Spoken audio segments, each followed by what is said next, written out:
नमस्कार दोस्तों मैं आपको अपने YouTube चैनल मिस्टर क्लास में एक बार आप लोग को स्वागत करता हूं। दोस्तों मेरा नाम अनिश मिश्रा, मैं आप लोग को मैथ्स में परसेंटेज पढ़ा रहा था। तो दोस्तों मैंने काफ़ी वीडियोस अपलोड कर दिए हैं, आप लोग जाकर वहां पर जरूर देखिएगा। चलिए आज का वीडियो स्टार्ट करते हैं जल्दी से। क्या लिखा हुआ सवाल, पिछले महीने 20 रुपये प्रति किलो बिकता था, लेकिन इस महीने यह 12 रुपये प्रति किलो बिक रहा है। एक परिवार इसकी खपत में कितने प्रतिशत की वृद्धि करेगी? उसका खर्च पूर्ववर्त रहे। पूर्ववर्त का मतलब कि जो खर्चा पहले 20 रुपये में हो रहा था, मतलब 20 रुपये, अगर परवर 20 रुपये प्रति किलो था तो हम 100 रुपये की परवर ला रहे थे, तो आज 12 रुपये प्रति किलो हो गया। तब भी हम क्या करेंगे, 100 रुपये में ही लेकर आएंगे। ठीक है, ये बात ये मतलब कह रहा है कि खर्चा क्या हो, पूर्ववर्त बना रहे, मतलब खर्चे पे कोई भी फर्क नहीं पड़े। अगर ऐसे क्वेश्चन आते हैं दोस्तों तो बस क्या करना है, स्टार्टिंग वैल्यू कितनी दी है 20 रुपये, ये क्या है पिछले महीने की है, और अभी कितना दिया है 12 रुपये दिया है। ये प्रेजेंट वैल्यू है, अभी की है, मतलब जून मंथ चल रहा है आपका, आज 3 जून है, तो ये आज का रेट दिया हुआ है। ये पिछले मई में पिछले महीने का मई का रेट दिया हुआ है। तो देखिएगा अभी कितने में मिल रहा है, 12 रुपये में। मई में कितने मिल रहा था, 20 रुपये में। कितने की वृद्धि हुई थी, 12 से 8 की वृद्धि हुई ना भाई, 12 से 20 हुआ था। कितने की वृद्धि हुई थी, 12 के कंपेयर में 8 की वृद्धि हुई थी। और किस पे, हमेशा ऐसे क्वेश्चन पे पीछे वाले पे काउंट करते हैं, ठीक, आगे वाले पे काउंट मत करना, क्योंकि बेस हमारा ये होगा दोस्तों, क्योंकि इस पे हम निकालेंगे। बेस मेरा क्या होगा, इस पे होगा। ऐसे क्वेश्चन पे आप याद रखिएगा, खर्च पूर्ववर्त बना रहे, क्षेत्रफल पूर्ववर्त बना है, उनकी आय पूर्ववर्त रहे। ऐसे क्वेश्चन में हमेशा हम क्या करेंगे, पीछे वाले को बेस मानेंगे, बट्टे में पीछे वाले करेंगे। मल्टीप्लाई 100, 4 से काटो 2 टाइम्स में, और ठीक है 4 3 12, ठीक है, ये आपका यहाँ तक आ गया है। 4 दूनी 8, 4 3 12, कितना आ जाएगा 200/3%, 200/3%। तो आपका कौन सा सही होगा, आपका ये वाला आपका सही होगा। ठीक है, 66 सही, 2/3%। आप देखोगे 6 को 3 6 18, 3 6 18 19 प्लस 2, ठीक है, आपका 3, मतलब ये आपका आंसर सही है। ठीक है, आपका बी वाला आंसर राइट होगा। तो इसको समझ लीजिएगा और उतार लीजिए इसको।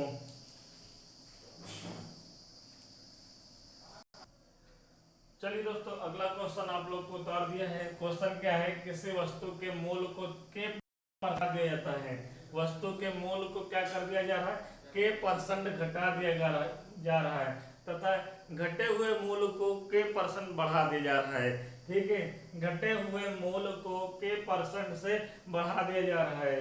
यदि वर्तमान मूल्य 50 रुपये है तो प्रारंभिक मूल्य क्या होगा। मैंने आपको बताया है, जब कोई मूल्य आपका घटता है तो बढ़ता है, ठीक है, जब कोई मूल्य आपका घटेगा या फिर बढ़ेगा तो उसका मतलब कि पहले उसके पास उस वस्तु, उस ऑब्जेक्ट का मूल्य पहले कुछ ना कुछ रहा होगा। ये बात आपको पता है, तभी तो मूल्य आपका घट रहा है। तो मैं पहले मान लूँ प्रारंभिक मूल्य अगर हम मान लेते हैं, ठीक है, प्रारंभिक मूल्य, ये आपको लिखना नहीं है, सिर्फ मैं समझा रहा हूँ आपको। प्रारंभिक मूल्य आप मैंने मान लिया कि आपका x है, ठीक, अब इसके ऊपर ही आपका घटेगा और घटने के बाद बढ़ेगा। ठीक है, तो अब लाइन पढ़ते हैं। किसी वस्तु के मूल्य को के परसेंट क्या कर रहा है, घटा दे रहा है। के परसेंट क्या कर रहा है, घटा दे रहा है, मतलब तीर नीचे की तरफ होगा। ये समझ में आ गया है। इसकी अगर फ्रैक्शनल वैल्यू चेंज करेंगे तो क्या हो जाएगा, k/100 होगा नहीं होगा, बिल्कुल होगा। ठीक है, ये आपका एक्चुअल वैल्यू है। आप कह रहा है कि के परसेंट घटा दे रहा है, जैसे हम बोल दे आपसे कि 1/1/5 है, तो आपका घटी हुई वैल्यू, ये तो आपकी एक्चुअल वैल्यू है, लेकिन घटी हुई वैल्यू कैसे लिखोगे भाई, पहले 5 था, अभी आपका कितना हो गया, 4 हो गया, तो आप कैसे लिखोगे, 4/5 लिखोगे। कैसे आया 4/5, कैसे आया दोस्तों, तो आप बोलोगे एक्चुअल वैल्यू 1/5 है, उसमें से 1 माइनस कर दोगे तभी तो 4/5 आया। तो ऐसे यहाँ पर करेंगे। अगर के, ये तो आपका फ्रैक्शनल वैल्यू हो गया, के परसेंट था, हमने परसेंट का साइन हटाया तो 100 नीचे लिख दिया, k/100। बात तो वही लिखी हुई है, लेकिन वैल्यू क्या कर रही है, घट रही है। तो इसको हम क्या लिखेंगे, 1 - k/100। ये क्या है, घटी हुई वैल्यू है। क्या है, ये घटी हुई वैल्यू है। ठीक है, अब किसके ऊपर घट रही है, इसके ऊपर घट रही है, तो x मल्टीप्लाई 1 माइनस के अपॉन 100, ठीक है, ये हो जाएगा। ठीक है, यहाँ तक। अब करें घटे हुए मूल को के परसेंट बढ़ा दिया जाता है। अब दोस्तों करें कि के परसेंट क्या करें, बढ़ा दिया जाता है घटे हुए मूल को। ठीक है, के परसेंट घटा हुआ मूल ये पूरा है, के परसेंट बढ़ा दिया जाता है। बढ़ाने का मतलब हुआ कि के अपॉन 100 ये एक्चुअल वैल्यू है, अगर बढ़ रहा है तो 1 प्लस के अपॉन 100 हो जाएगा, ये चीज आएगी। तो हम यहाँ पे लिखेंगे मल्टीप्लाई 1 प्लस के अपॉन 100। ठीक है दोस्तों, इतना करने के बाद क्या करते हैं, यदि वर्तमान मूल, ये तो आपका कोई प्रारंभिक मूल था उस पर घट गया, ठीक है, और घटे हुए मूल को उसमें बढ़ा दिया के परसेंट, ठीक है, ये हो गया। ये किसके बराबर दिया है, 50 के बराबर दिया है, क्योंकि इतना परिवर्तन करने के बाद वर्तमान मूल 50 रुपए है, तो ये वैल्यू 50 रुपए के बराबर दिया है। तो यहाँ से आपको प्रारंभिक मूल निकालनी है, सॉल्व करो। यहाँ से x मल्टीप्लाई ये क्या हो जाएगा 100 माइनस का के हो जाएगा अपॉन 100 हो जाएगा। ठीक है दोस्तों, फिर मल्टीप्लाई ये आप एलसीएम लोगे तो कितना 100 होगा, फिर यहाँ पे क्या होगा 100 प्लस का के हो जाएगा, ठीक है, बराबर 50, ठीक है, 50 रुपया। ठीक है, अब ये 100 और 100 क्या मल्टीप्लाई में, यहाँ पर आपका ये मल्टीप्लाई में उधर जाएगा डिवाइड में, तो ये आपका सीधा सीधा क्या बचेगा के मल्टीप्लाई यहाँ पर a plus B A minus B, तो ए स्क्वायर माइनस का बी स्क्वायर बराबर 50 गुणे 100 गुणे 100। ठीक है, ये 100 और 100 डिवाइड में उधर जाएंगे तो मल्टीप्लाई में, तो यहां से देखिएगा एक्स स्क्वायर नहीं x बराबर हो जाएगा, x बराबर हो जाएगा, इसको हम बड़े ब्रैकेट में लिख दें अगर कहो तो, ठीक है, बड़े ब्रैकेट में x बराबर हो जाएगा 5 एकम 5 1 2 3 4 5 5 जीरो मतलब कि 5 लाख 2 2 4 1 5 अपॉन, और यहाँ पर क्या है 100 का स्क्वायर क्या हो जाएगा 10,000 हो जाएगा 10,000। ठीक है, माइनस के स्क्वायर, ये आपका क्या है वर्तमान प्रारंभिक मूल है, ये क्या है आपका प्रारंभिक मूल है। तो दोस्तों आपका कौन सा ऑप्शन सही होगा, ए ऑप्शन आपका राइट होगा, ए ऑप्शन आपका राइट होगा। तो आपको ऐसे ही करने हैं, इसका डायरेक्ट तरीका है, आपको पता है कि डायरेक्ट ये वैल्यू पुट कर दो आंसर आ जाएगा। सिर्फ मैं समझाने के लिए आपको इतना कहा था कि अगर किसी वस्तु के मूल में आप देखिएगा वस्तु के मूल में वैल्यू बढ़ती है या फिर वैल्यू घटती है तो वस्तु का मूल पहले कुछ ना कुछ रही होगी, तो हमने कहा कि एक्स रही थी। ठीक है, अब x वस्तु के मूल में, वस्तु के मूल मतलब x को k परसेंट घटा दिया जाता है, x को k परसेंट घटा दिया जाता है। अगर x को k परसेंट घटाओगे तो ये पूरी वैल्यू क्या जाएगी, घटी हुई वैल्यू मानी जाएगी। अब ये पूरी वैल्यू आपकी घटी हुई है, तो घटी हुई वैल्यू को k परसेंट से बढ़ा दिया जाता है, तो घटी हुई वैल्यू को k परसेंट बढ़ा दिया जाता है, वो कितना रुपये हो जाता है 50 रुपये हो जाता है। तो 50 रुपये बराबर कर दिए, सॉल्व कर दिए, आपका आंसर आ गया। आप उतार लो इसको, फिर आगे चले। चलिए दोस्तों, अगला सवाल काफी इंपॉर्टेंट है और अच्छा सवाल है। क्या लिखा हुआ है, एक चुनाव में दो उम्मीदवार थे, एक चुनाव में दो उम्मीदवार थे, एक उम्मीदवार ने 43.5% मत प्राप्त किए। ठीक है दोस्तों, और वह 3,744 मतों से क्या हो गया, पराजित हो गया। पराजित का मतलब हार गया।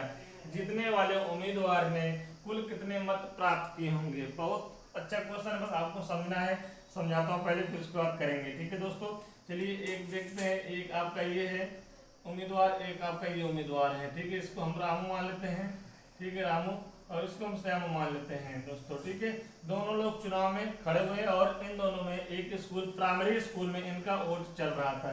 वोट चलने के बाद इनका जब रिजल्ट निकला आपका, ये 400 वोट पाए थे, ये 350 वोट पाए थे।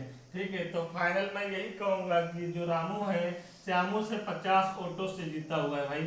400 में 350 माइनस कर लो तो कितने वोट बढ़े हैं, 50 वोट बढ़े हैं। तो ये बोलूंगा ना कि रामू ने श्यामू से 50 वोट से विजय प्राप्त की है, तो यही बोला जाएगा। ये नहीं बताया जाएगा वो तो 400 वोट पाए थे, वो तो 350 वोट पाए थे, ये नहीं, जीता है कितने वोट से, 50 वोट से, ये ज्यादा चर्चा होगी। तो ये देखिएगा, इनके वोट को माइनस कर लोगे, जो वोट आएगा जिसकी तरफ जो संख्या बड़ी होगी उसकी तरफ ये वोट चला जाएगा। मतलब 400 बड़ा है, 350 छोटा है, तो ये 50 इंक्रीज हुआ है किस पे, 400 में इंक्रीज हुआ ना भाई। 400 में 50 निकाल लो, 350 बराबर हो गए, तो समझ गए 50 वोटों से जीता हुआ है। तो दोस्तों ये मतलब आप समझ लीजिएगा। फिर हम सवाल पे आते हैं। अब देखिए दिया हुआ है 2 उम्मीदवार थे, ठीक है। हम ये मान लेते हैं कि वहां पर जो वोट डले हैं, वोट जो डले हैं आपके 100 वोट डले हैं, ठीक है, 100 वोट, ठीक है। एक उम्मीदवार ने 43.45% मत पाए, ठीक है। अगर 100 का अगर हम 43.5% निकालें तो कितना आएगा भाई, 100 से 100 कट जाएगा, कितना आएगा 43.5 आ गया, ठीक है। और ये आपके क्या है, हारने वाली है, ये हारने इतने मतलब इतने परसेंट से क्या हुए, हार गए हैं, ठीक है। तो अगर 100 में से 43.5% हार गए हैं तो जीतने वाले ये आपके बिन वाले हैं, जीतने वाले हैं।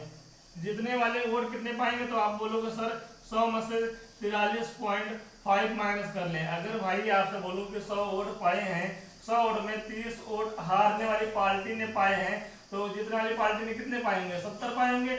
100 में 30 माइनस करोगे, वैसे यहाँ पर भी माइनस करना पड़ेगा। तो 0.0 लगाओ, यहाँ पे 5 आएगा, ठीक है। उसके बाद 9 में 3 में 6 आएगा, 0.56 आएगा, ठीक है। 56.5 आएगा, कितना आएगा, 56.5 आ जाएगा, ठीक है दोस्तों। अब यहाँ पर देखिएगा, इतनी बात समझ में आ गई है, इतनी बात आपको समझ में आ गई है।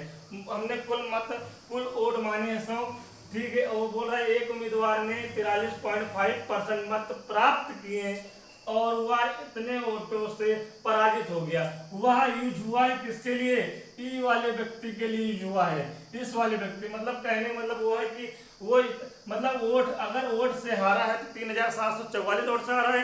परसेंटेज की बात करें तो 43.5% से हारा है, तो ये हारने वाले की है, तो जीतने वाले का आ गया। अभी हमने कहा था कि ये जो आपका आया है वह 3744 मतों से हार गया है। ये डिसाइड कर रहा है, ये क्या कर रहा है, रिजल्ट निकाल रहा है। तो रिजल्ट ये शो करता है कि जीतने वाले और हारने वाले के बीच कितना डिफरेंस है, वो ये दिया हुआ है। अभी वही ने बताया है कि 400 था, ये 350 था, तो रामू 50 वोट से क्या होगा, जीत गया है। या फिर बोल दे श्यामू 50 वोट से हार गया है। तो भैया डिफरेंस निकाला गया है ना, डिफरेंस निकाला गया है। तो ये जो 3744 जो रुपए हैं वो क्या है, दोनों के बीच का डिफरेंस है, ठीक है। अब ये आप मत कर देना कि इसके बराबर ये कर दो, आप सॉल्व कर दो, नहीं। ये जो आपका डिसीजन दिया गया है और वह 3744 मतों से पराजित हो गया है, इसका मतलब भाई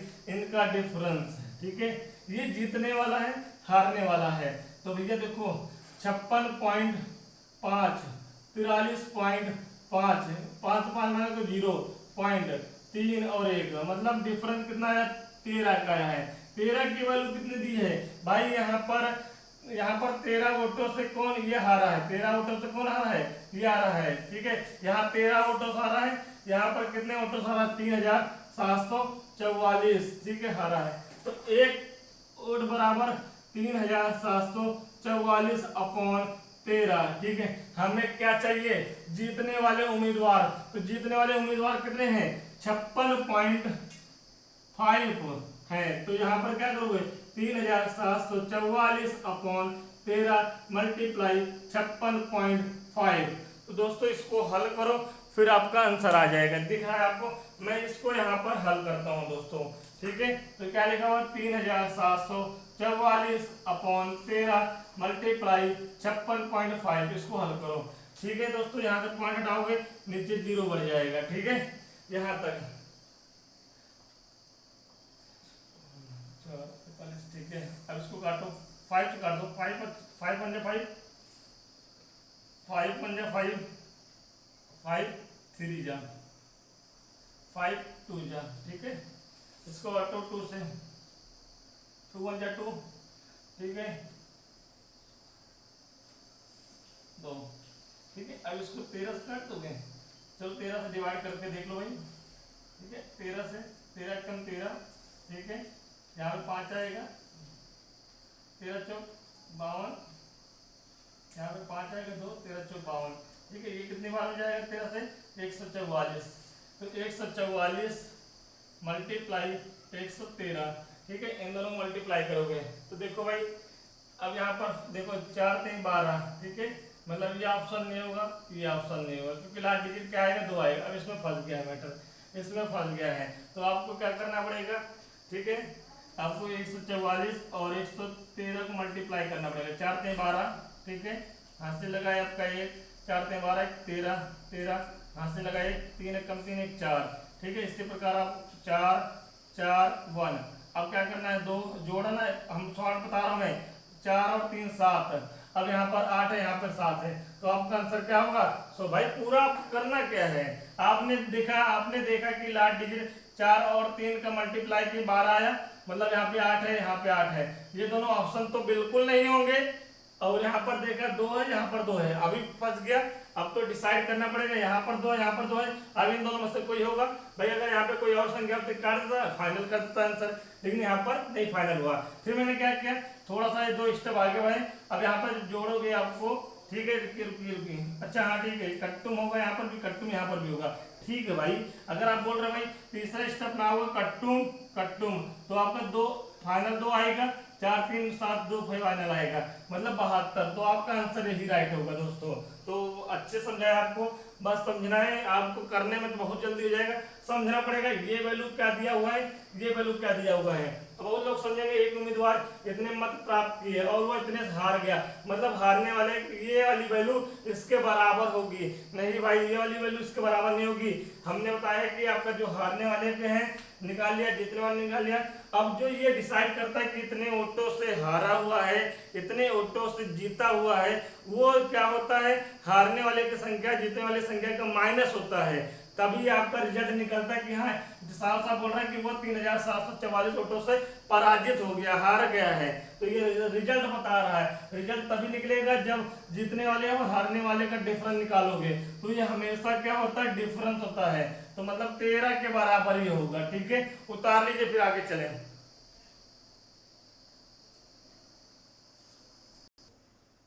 चलिए दोस्तों अगला सवाल ओट के ऊपर भी, ये भी सवाल है और ये काफी इंपॉर्टेंट सवाल है दोस्तों। चलिए हम अच्छे से पढ़ते हैं, फिर हम करते हैं, फिर हम समझाते हैं और समझाने का प्रयास करता हूँ दोस्तों। तो दिया हुआ एक चुनाव में कुल 3 प्रत्याशी है। चलिए स्टेप बाय स्टेप पढ़ते हैं। एक चुनाव हुआ, ठीक है दोस्तों, मैं साइड में लिखता हूँ ताकि पूरे में आ जाए आपका। एक आपका क्या हो रहा है, चुनाव हो रहा है, चुनाव में 3 लोग खड़े हैं आपके, ठीक है, 3 प्रत्याशी, देखिए मैंने बना दिया है, 3 प्रत्याशी दोस्तों खड़े हैं, ठीक है, 3 कुल। अब देखो कुल मतों का 10% मत क्या हो गए, नहीं डाले गए हैं, ठीक है। अब भाई जैसे बात गांव में चुनाव हुआ है, गांव में पूरी जनसंख्या है 50 लोगों की, तो 50 लोगों में भाई ऐसा तो कि 40 लोग आए हैं, 10 लोग नहीं आए, उनकी मर्जी, उनके तौटी है, आगे चुनाव देने दें। कुछ लोग दोस्तों नहीं जाते चुनाव देने, ठीक है, हो सकता बीमार पड़े हो सकता कोई भी रीजन हो, ठीक है, तो 10% मत नहीं डाले गए, ठीक है, मतलब कि मान लेते 10 लोग नहीं आए हैं, ठीक है, बाकी लोग आए होंगे, ठीक है, 10% मत नहीं डाले गए हैं तथा 10,000 मत अवैध घोषित कर दिए गए हैं, ठीक है। अब देखिए हम मान लेते हैं ये मैं क्या हुआ, मैं स्कूल में चुनाव देने गया, तो बहुत सारे लोग जाते हैं, बहुत सारे लेडीज हो गए, जेंट्स हो गए, उनको मोड़ने का तरीका नहीं पता होता। जो चुनाव हम लोग के अभी तो वोटिंग मशीन से कराई जाती है, लेकिन गांव में जो प्रधान का चुनाव होता है तो हम लोग का एक पूरा इतना बड़ा स्लिप देंगे और बोलेंगे कि जाओ वहाँ पर आप लगाओ जाएगा, वो बताएंगे, बाकायदा बताएंगे कि इसको ऐसे मोड़ के ऐसे रखना है, ठीक है। लेकिन बहुत लोग क्या करते हैं ऊपर से मोड़ कर डाल देते हैं, तो क्या होता है वहां पर जो स्याही लगी होती है एक ऊपर एक आ जाती है, चिपक जाती है, मतलब इधर भी छप जाता है इधर भी छप जाता है। जब आप ऐसे मोड़ोगे तो छप जाएगा, ठीक है, आपने वोट दिया होगा, तो वो क्या होता है वो बेकार हो जाता है। तो लगभग 10 या 5% लोग हैं बताने के बाद भी उनको अक्ल नहीं आती है और उल्टा काम करके चले आते हैं, तो वो वोट काउंटिंग नहीं किए जाते, वो वोट को हटा दिया जाता है, उस वोट को हम काउंटिंग नहीं करते हैं। तो यही हुआ, मतलब कि 10,000 वोट क्या हुए अवैध घोषित कर दिए गए हैं, ठीक है, मतलब कोई मान्यता नहीं है, ठीक है। शेष वैध मतों का 52% जीतने वाले उम्मीदवार को, ठीक है। अब जो बोल रहे हैं जो शेष मत प्राप्त हुए हैं, अभी हम आपको समझा रहे, भी सवाल लेकर रहा हूँ, जो शेष वैध मत प्राप्त हुए हैं उसमें से 52% जीतने वाले को, ठीक है। तो मान लेते हैं ये आपका जीतने वाला है, जीतने वाला हम मान लेते हैं इसको 52% मिला है दोस्तों, ठीक है। और एक चीज और मान लेते हैं कि कुल मत कितने डाले गए हैं, कुल मत मतलब वोट कितने डाले गए हैं, 100 वोट डाले गए हैं, ठीक है। अब देखिएगा शेष वैध मतों का 52% मत जीतने वाले को तथा 12% मत उस उम्मीदवार को मिला जो तीसरे स्थान पे है। मतलब ये मान लेते हैं कि 12% मत उस वाले व्यक्ति को मिला जो तीसरे, ये पहले स्थान पे है, ये दूसरे स्थान पे है और ये तीसरे स्थान पे है, और ये वाला व्यक्ति तो जीत गया है, ये कंफर्म है कि ये 52% वाला व्यक्ति जीता हुआ है, ठीक है। अब कह रहे हैं कि 12% मत उस उम्मीदवार को मिला है जो तीसरे स्थान पे है, ठीक है। यदि दूसरे स्थान पर रहने वाले उम्मीदवार को कुल 28,800 मत प्राप्त होते हैं, ठीक है। अब देखिएगा दोस्तों, हम मान लेते हैं कि 100% वैल्यू होती है, 100% चुनाव हुआ, ठीक है, ठीक है। 100% न मानिए, आपने माना है 100 वोट माने हैं, ठीक है। अब 100 वोट माने हैं तो लिखोगे, यहाँ पर लिखोगे जीतने वाले वोटों की संख्या। भाई 100 का 52% निकालो, कितना आएगा, 100 का 52% कितना आएगा, 52 आएगा, ठीक है। या फिर दोस्तों एक काम करते हैं, इसको यहाँ पर रहने देते हैं, ठीक है। एक काम करता हूँ, समझे मेरी बात को, ठीक है, थोड़ा सा समझिए मेरी बात को। भाई देखो, टोटल वैल्यू परसेंटेज की कितनी होती है आपको पता है, 100% होती है। अब पहले वाले को 52% मिल रहा है, दूसरे वाले को 12% मिल रहा है, टोटल दोनों को जोड़ो कितना आ जाएगा, बोलो 2 2 4 आएगा सर, और यहाँ पे 64% हो जाएगा, ठीक है। दोनों को मिलाकर 64% हो गया, तो दूसरे वाले व्यक्ति को कितने परसेंट मिले होंगे वोट, तो बोलोगे सर 36% मिले होंगे। नहीं समझ में आया, समझ में नहीं आया होगा। हमने कहा कि टोटल आपकी 100% की वैल्यू होती है। परसेंटेज की बात करें तो पहले जीतने वाले को 52% मिला है और तीसरे स्थान पर जो है उसको 12% मिला है, तो टोटल यहाँ पर कितने परसेंट वोट प्राप्त हुए, 64%, ठीक है। तो अब 100 में से 64% माइनस कर दोगे, 36% दूसरे को नहीं मिलेंगे, दूसरे को मिल जाएगा ना। अब ये 36% दूसरे को मिला है, तो यहाँ लिखूंगा अतः कुल वैध मत, ठीक है। अब देखिएगा दोस्तों, अब कह रहा है कि दूसरे स्थान पर रहने वाले उम्मीदवार को कुल 28,800 मत मिले हैं, मतलब कि 36% की जो वैल्यू है वो 28,800 के बराबर है। इतनी बात समझ में आ गई आपको, इतनी बात आपको समझ में आ गई है, ठीक है।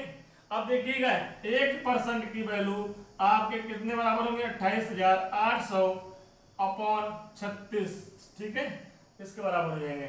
हमें कितने परसेंट निकालने, हमें 100% निकालना है। 100% की वैल्यू कितनी हो जाएगी, 28,800 अपॉन 36 मल्टीप्लाई 100। अब समझ में आ गया दोस्तों, आपको फिर से समझा दूं मैं। बोला गया है कि एक चुनाव में 3 प्रत्याशी हैं, 1 2 3, कुल मतों का 10% मत बेकार हो गए। हमने बताया क्यों बेकार हो जाते हैं, कुछ लोग की लापरवाही होती है, ठीक है, और नहीं मत आए नहीं, मतलब आए नहीं यहाँ पर, ठीक है। और 10,000 मत अवैध घोषित कर दिए गए, ये भी मैंने बताया। अब यहाँ से पढ़िएगा, शेष वैध मतों का 52% मत जीतने वाले को मिलते हैं और 12% तीसरे स्थान में मिलते हैं, तो आप इन दोनों को जोड़कर 100 से माइनस कर दोगे तो दूसरे वाले का आ जाएगा।